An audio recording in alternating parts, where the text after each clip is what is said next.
Welcome to the Bay. Tonight, we've got ourselves a real heavyweight bout for the GPU crown. You know, in one corner, we have the raw, unadulterated power of next-gen architecture, and in the other, the reigning champion of high-end value.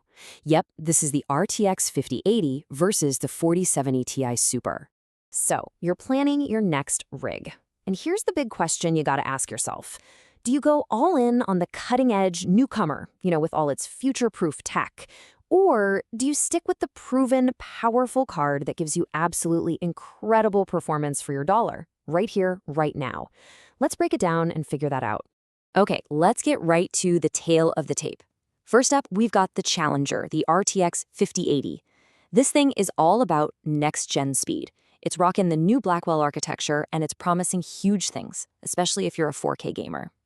But then you've got the champion, the 4070 Ti Super, holding its ground as the undisputed king of 1440p value.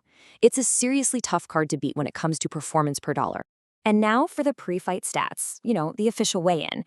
So right off the bat, both cards are sporting a very healthy 16 gigs of VRAM, but that's kind of where the similarities end.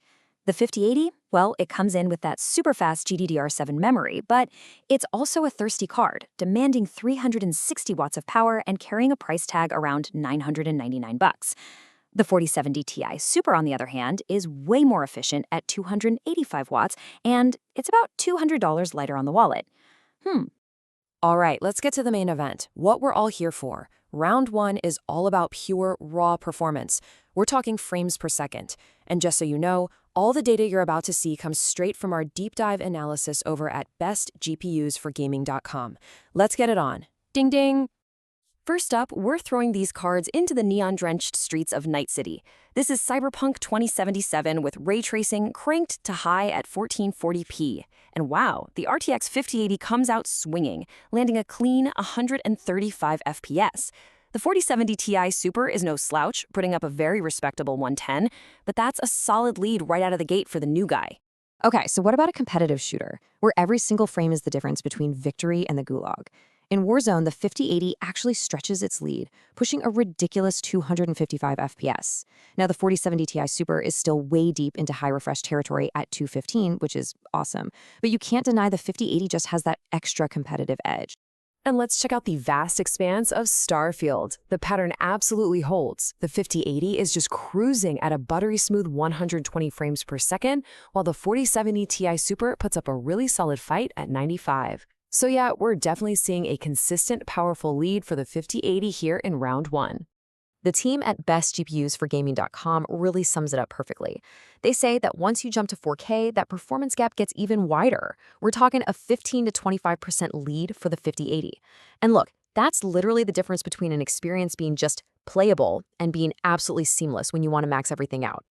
But a modern GPU fight isn't just about throwing punches with raw FPS. No, it's about the technology, the special moves.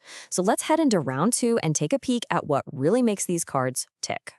The 5080's arsenal is all about what's next. It's built on that brand spanking new Blackwell architecture, which brings support for DLSS4, and it's using that lightning-fast GDDR7 memory. What does all that mean for you? It just means it has way more headroom, especially for those absolutely punishing 4K ray tracing workloads. But hold on, the 4070 Ti Super has a really powerful counterpunch.